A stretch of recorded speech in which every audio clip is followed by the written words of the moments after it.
I have for you today an ultra viral video of former President George W. Bush with what is an incredible Freudian slip, wherein he says that the Iraq invasion that he led in 2003 was brutal and unjustified. And of course, that's correct, but that's not what he meant. This is really unbelievable.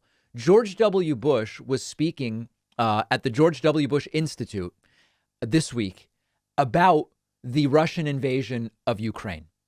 And during that speech, he meant to call the Russian invasion of Ukraine unjustified and brutal, which is true. But he instead said Iraq. And he just sort of like laughs it off and says, hey, I'm 75 years old now. And we're going to look at the video. It's disturbing to see one of the biggest tragedies, optional tragedies of the century so far, reduced to a whoopsie, I misspoke. So take a look at this video. 17 million views in under 24 hours so far. Likely we'll get 30, 40 million views. George W. Bush meaning to speak about Russia, but slipping up. In contrast, Russian elections are rigged. Political opponents are imprisoned or otherwise eliminated from participating in the electoral process. The result is an absence of checks and balances in Russia and the decision of one man to launch a wholly unjustified and brutal invasion of of Ukraine. Iraq, too. Anyway, 75. So he seems to say Iraq too there, and it's not clear if he's joking, but it's clear he didn't mean to say that. That was a slip up. He accidentally called his invasion of Iraq in 2003 brutal and unjustified, and he laughs it off.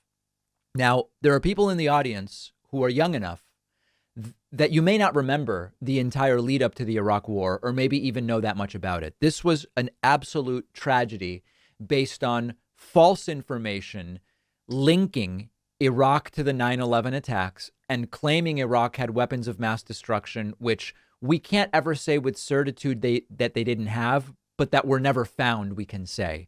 4,400 U.S. armed forces were killed in that optional, misguided war. 32,000 American troops were wounded in action in that war. 318 coalition forces were killed. 16,000 Iraqi military and police were killed. Somewhere around 27,000 Iraqi insurgents were killed. 136 journalists and another 50 media workers were killed on duty covering that war.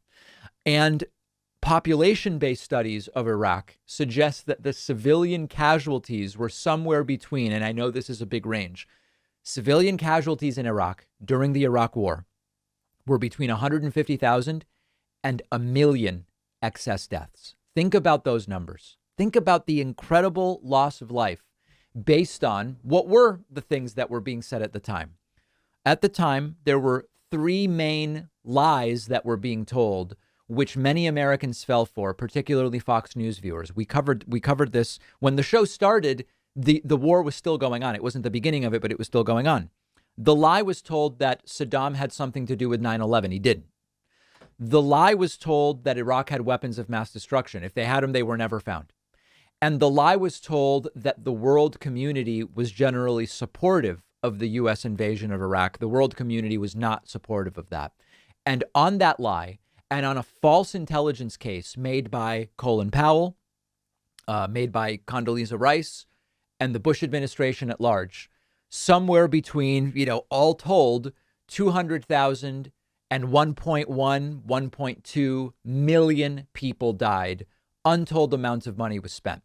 And for those in our audience too young to remember the lead up, it was the first time I saw firsthand and experienced in a way that I could sort of remember and understand it. During the first Gulf War, I was a little kid in the early 90s, and I remember seeing, on TV, my parents were watching footage of what was going on, but I didn't really understand it.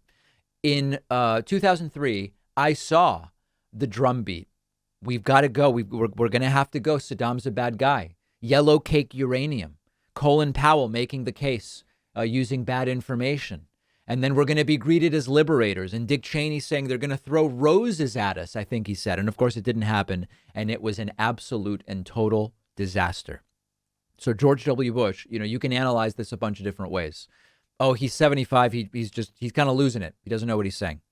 Or it was a very meaningful Freudian slip where he maybe now recognizes the misguided nature of that invasion. My sense is, listen, I don't like rewriting history and making George Bush out to be anything better than what he was, which was a disaster on basically every front. But in some way, with the benefit of hindsight, I think if you got Bush in a room where there was no media and he was just totally honest with you, my sense is he probably would express regrets about Iraq. I'm not saying that it would be a complete 180, but I think to some degree he realizes that it was not worth it and that it was wrong.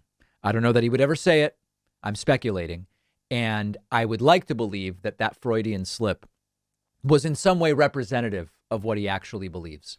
Let me know what you think. Incredible video. Monday, Memorial Day, we are doing a big membership blowout. It'll be a one-day discount. We want to bring in as many new people into the ranks of membership as we can as we lead up to the midterm elections of 2022, significant midterm elections. If you would like to get the coupon code to sign up on Memorial Day, just get on my newsletter at davidpakman.com. If you're using traditional toilet paper and paper towels, you're probably cutting down trees from North American old growth forests. And I've talked about before, we don't want to be doing that. Also, they come wrapped in single-use plastic. That's also a mess. And the solution is Real Paper. This is a sponsor I feel great about. Real Paper makes paper towels and toilet paper from fast-growing bamboo, not from virgin tree fibers from forests. Using bamboo prevents soil erosion. It prevents habitat loss, and importantly, it's a major impact on carbon. Real Paper also uses no plastic packaging. So we often talk about what can we do? Corporations need to do many things, but what can we do to help the environment? This is an easy thing, and I made the switch to Real Paper at home. I can't tell the difference. Everybody buys toilet paper. Everybody buys paper towels. This is one you can actually feel good about. And you can use the code PAKMAN for 30% off your first shipment when you sign up for a subscription at realpaper.com/PAKMAN. The link is down below.